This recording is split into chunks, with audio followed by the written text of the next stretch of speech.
My husband and my son and I live in Dallas, Texas now, but I have to tell you, the one thing I miss more than anything living in Texas is the ocean.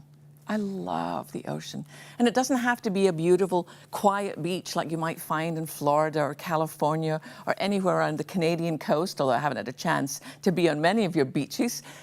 But I mean, anything, because living in Scotland, the beach there was very wild and the sea would be wild and grey. But I discovered that the sea has secrets for those who are patient enough to wait for them.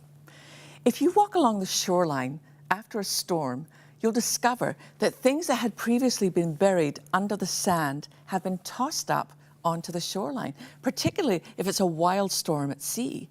And so what I would do was, after there'd been a storm, I would get my little bucket and I would walk patiently along the shoreline and look for things. And I found all sorts of things, little toys, beautiful shells, lovely pieces of glass that had been polished smooth by the sand and over time.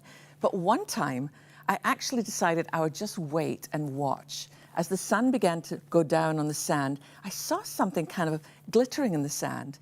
So I knelt down and I pushed the sand aside, and there was a beautiful diamond ring.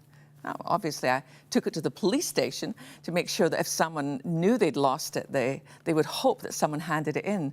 But actually, after 6 months, it was returned to me. So I was engaged at 12, really quite impressive.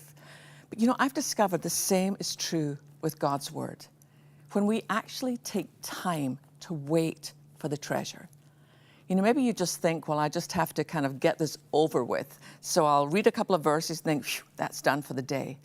I have moved prayer and studying God's Word off my to-do list and onto my who I am list.